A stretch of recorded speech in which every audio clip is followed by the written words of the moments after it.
Bonne semaine à tous et bon début de chronique à vous avant le congé des fêtes. C'est la dernière chronique M18-3 et en ma compagnie, Philippe Auclair. Là, je veux clarifier de quoi, Philippe? C'est pas la fin de la chronique M18, c'est la fin 2025 de la chronique M18-3. Non, exactement, là, avec l'arrivée des fêtes. La saison 2025 là, se termine avec le challenge, donc c'est notre dernière chronique pour l'année 2025. On sera de retour là, après la première fin de semaine d'activité. Je crois que ça recommence le 9 janvier, donc vers la mi-janvier, on sera de retour pour la suite de l'année 2025-2026 de cette 50e année M18-3.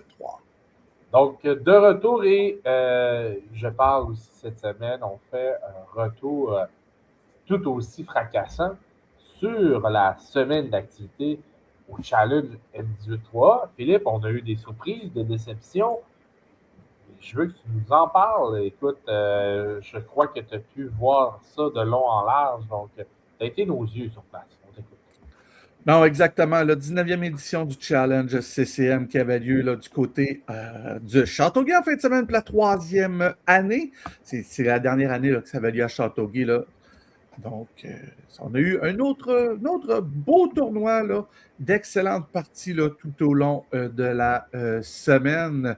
Donc, on a eu là, 38 matchs pour les 20 équipes au total. Il y a eu, comme je dis, là, d'excellentes parties là, tout au long du tournoi. Là, plusieurs parties qui se sont terminées là, en prolongation ou en tir de barrage. Il y a eu d'excellents matchs serrés. Des déceptions, des surprises aussi. Et un champion local, en plus. Oui, effectivement. Bon, on ne veut pas être divulgateur, mais bon, c'est Châteauguay qui a remporté la coupe ou le challenge, je ne sais pas comment l'appeler. Mais on ne s'attendait pas à ce que, justement, bon, on parlait tous les deux lors de notre dernière chronique que, justement, on s'attendait que Séminaire Saint-François vogue tranquillement vers peut-être la finale, mais là, justement, surprise à Châteauguay, ils ne se sont même pas rendus en finale. C'est Châteauguay contre Saint-Eustache, donc les Vikings contre les Grenadiers en finale. Qu'est-ce qui s'est passé? Fais-nous un peu un retour sur les événements. Ça a été très serré là, pour vraiment, là, après les 3 premiers jours de compétition. Il y a eu beaucoup d'équipes qui sont arrivées à égalité là, pour les 6e, 7e et 8e places. Là. Le Blizzard, en ayant remporté cette division-là, a fait partie des 5 champions de division. Par la suite, c'était extrêmement serré. Donc, les quarts de finale, on avait Lévis contre Laval-Montréal, Saint-Eustache contre Collège-Notre-Dame, Amos contre Esther-Blondin et Châteauguay contre le Séminaire Saint-François. Et Châteauguay, avec l'appui de la foule, honnêtement, la foule du côté de Châteauguay là, a été extraordinaire là, et a su soulever son équipe là, durant cette partie quart de finale. Et c'est ce qui a certainement aidé les Grenadiers. Les Grenadiers, je l'avais mentionné, là, pouvaient aisément là, faire partie des équipes qui pouvaient remporter ce challenge. Ils sont quand même le premier dans leur division et ils sont allés quand même d'une magnifique performance. Là, ils ont marqué 3 buts là, sur leurs 13 premiers lancés au filet dirigé vers Thomas Bédard et en route vers une victoire là, de 5-2. Et pour avoir regardé le match, là, ils ont extrêmement bien joué. Il faut leur donner crédit. Là. Puis dans ce genre de tournoi, tout peut arriver. Donc, Olivier Pépin, durant ce match, a été sensationnel aussi. Là. Il a constamment là, affronté les tirs. Là. Il était très haut devant son filet. La défensive des Grenadiers là, a fait d'énormes arrêts clés là, devant les multiples attaques là, du Blizzard Séminaire Saint-François qui n'ont qu'à leur lever leur chapeau. Là, honnêtement, là, ils se sont fait battre par une équipe qui jouait à la maison et qui a mérité de gagner ce match-là. Des matchs, des matchs sans lendemain comme ça, ben, tout peut arriver. Puis c'est ce qui est arrivé là, samedi matin du côté de Châteauguay. Mais l'appui de la foule, honnêtement, là, du côté de la glace du centre multisport Léo Crépin, là, c'était sensationnel. Là. C'était presque plein samedi matin. Là. Donc, c'était vraiment plaisant là, être sur place puis regarder la partie. Je regarde un peu les scores qu'on a vus tout au long de la fin de semaine. Il y a des équipes qui en ont profité justement pour sortir les gros canons. Des gros scores, je regarde entre autres Saint-Eustache qui a battu Pictou 9-0. Il y a des solides scores tout au long de la fin de semaine, mais ça a été de part et d'autre. D'ailleurs, les Lions du Lac-Saint-Louis, un très beau match contre les Flyers de Moncton le jeudi matin. Est-ce que, de ton côté, Philippe, qu'est-ce que tu as pu constater? Est-ce qu'il y a des équipes, justement, que ça aurait pu varier d'un bord ou de l'autre tout au long de la fin de semaine? Bien, on a eu de belles surprises, là, quand on parle de belles surprises. Amos et Saint-Eustache, qui sont classés 10e et 11e au classement général, se sont quand même rendus, bon, pour Saint-Eustache en finale, pour Amos en demi-finale. Donc, quand on parle que souvent le challenge permet à des équipes un peu de bas de classement d'élever leur niveau de jeu et peut-être être de ce genre d'équipe Cendrillon. C'est ce qu'on a vu au cours de la fin de semaine.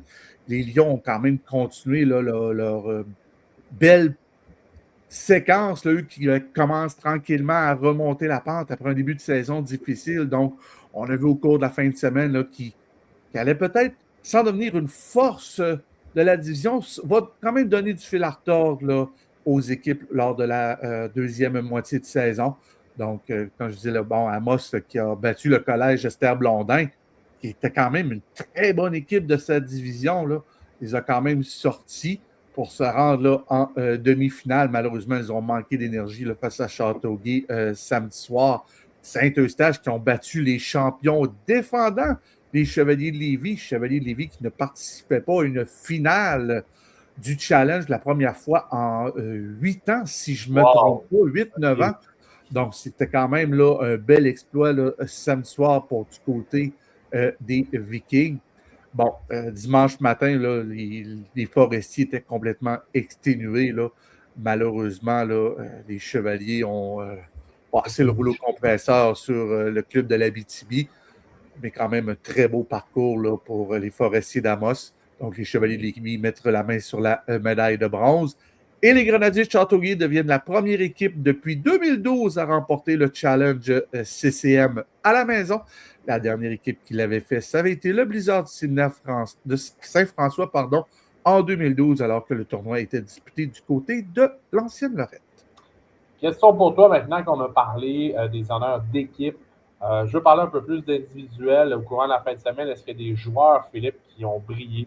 Est-ce que ce soit à l'attaque ou dans les buts? Est-ce que tu peux nous nommer ou certains joueurs là, justement qui ont fait briller leur étoile durant cette fin de semaine? Je vais commencer du côté des gardiens de but. Bon, bien sûr, Nathan Chénier, Olivier Pépin, là, les deux gardiens de but des Grenadiers, là, 5 victoires au courant de la fin de 5 tours dans la fin de semaine, quand même, là, Nathan Chénier, 9,47 % d'arrêt, 1,40 moyenne de but alloué.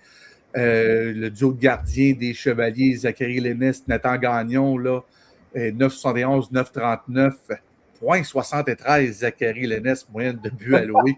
C'est quand même exceptionnel au courant de la fin de semaine. Donc, c'est le genre de tournoi où que tout le monde peut jouer. Les deux gardiens de but jouent, donc ça permet vraiment là, du côté des recruteurs. Donc, les gardiens de but, on a vu vraiment de belles performances. Du côté de l'attaque, Nolan Héroux, 12 points. Du côté de Saint-Eustache, Elliot Duval de Amos, 12 points. Olivier Charon, le capitaine là, des Grenadiers, 11 points, 5 buts, 6 passes, dont le but gagnant face au Blizzard du Sydney Saint-François. Plusieurs joueurs des Chevaliers, Jaden Pomainville du Collège Esther Blondin, Enzo Lévy de Saint-Eustache, Julien Bergeron. Donc, vraiment, tout le long de la fin de semaine, on a eu de belles performances. Là. Et bien sûr, bon, la Ligue d'M18 3, il est allé avec son équipe d'étoiles. Oui. Donc, du côté des buts, ça a été Mathis Fortin, le gardien de but là, des Vikings de Saint-Eustache. Les défenseurs, Benjamin Corso, William Dubé, soit des Chevaliers de Lévis et de l'Albatros du Collège Notre-Dame. Et à l'attaque, Louis-Émile Dumais du Blizzard, du Sydney Saint-François, Olivier Charon des Grenadiers de Châteauguay et Nolan Héroux des Vikings de Saint-Eustache, l'équipe d'étoiles de l'édition 2025 du Challenge. Donc, à nouveau, une très belle édition là, qui s'est terminée ce dimanche. cours des prochaines semaines, là, la Ligue de hockey Dieu 3 devra annoncer là, probablement la ville hôtesse pour le futur. Ça devrait être fait certainement là, au début de l'année 2026. Donc, à suivre de ce côté-là. Maintenant, on est en pause du côté du circuit Lévesque, Philippe.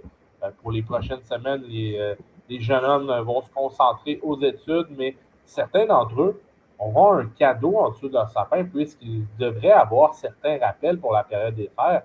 Certains devraient jouer dans la LHJMQ au courant du temps des fêtes. Et justement, je veux revenir là-dessus. Toi qui as pu voir au courant du challenge, une multitude de recruteurs et de directeurs gérants.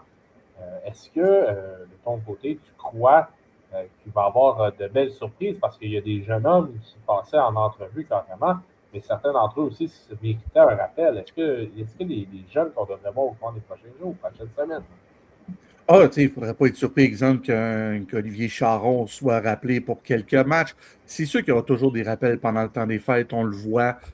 Bon, les équipes de la LHJMQ aiment profiter de cette période de pause du circuit du 3 pour rappeler leurs jeunes, les amener lors de les pratiques, leur faire jouer aussi quelques matchs, voir comment ils s'adaptent au circuit junior majeur et voir leur progression suite au camp d'entraînement qui a eu lieu au mois d'août dernier. Donc, ça permet de voir là, certains progrès. Et même des fois, ça peut être une belle carte de visite pour un possible rappel permanent en janvier. On sait que les alignements finaux vont être placés par la LHJMQ, je crois, le 6 janvier, soit après la date limite des transactions. Voilà. Donc, est-ce qu'on pourra avoir des rappels permanents pour la fin de la saison? C'est toujours possible. On l'a vu dans les années passées. Qui sera les heureux élus cette année? Ça reste à voir. Là. On sait que PO, là, la sphère junior va couvrir là, la période de transaction qui débute Oui. là, dans les prochains jours. Là. Pardon, le 19 à 9 h, devrait être. J'avais les 9 en tête. Ça, le 19 là, à 9 h, là, déjà, là, notre collègue Étienne là, est prêt à. A déjà pris de l'avance. Donc, au moment de la diffusion de cet épisode-là, est-ce que la période va être commencée ou pas? Donc, il y a peut-être des joueurs qui seront déjà en route vers des équipes de la LHJMQ. Donc, pour des rappels, suivez bien sûr là, les différents réseaux sociaux des équipes et n'hésitez pas à aller voir ces prochaines vedettes là, du hockey junior là, qui vont aller là, dans les différents arénas du junior majeur au Québec. Très bien dit, Philippe, et j'en profite pour, au nom de À la Coupe et toute l'équipe de la Sœur Junior, pour vous souhaiter aussi de joyeuses fêtes. Profitez-en, passez du bon temps à famille, mais aussi revenez-nous en 2026, parce qu'on va continuer nos chroniques M18, moi et Philippe, et je pense qu'on va avoir une bonne fin de saison, Philippe, la suivre.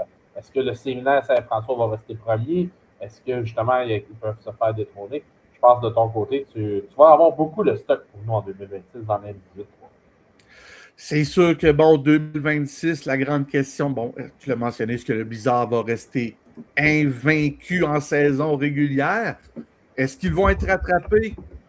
La marche va être dure, là, présentement. L'équipe la plus proche pour le rattraper, ça serait les Chevaliers de Lévis qui sont 13 points derrière, mais il reste 12 matchs à faire, donc les rattraper, ça va être un peu difficile. Bon, est-ce que le Blizzard va rester invaincu? Qui va rester en tête du classement des compteurs? Pour l'instant, là, Olivier Charon est toujours bien installé devant Éloi Bénard et Julien Bergeron. Julien Bergeron, un attaquant de 15 ans, est présentement troisième là, au classement des marqueurs. Donc, c'est quand même une excellente saison.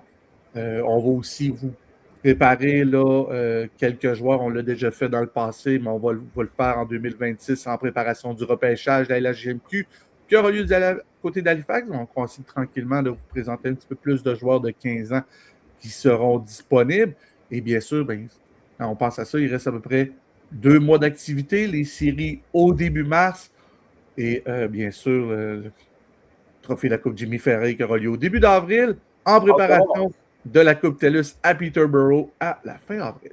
Ben voilà, donc merci à toi, Philippe. Si je prends le temps de te souhaiter à toi aussi et à ta famille de joyeuses fêtes. Et à vous tous, écoutez, en mon nom et au nom de toute l'équipe, encore une fois, joyeuses fêtes et une très belle journée.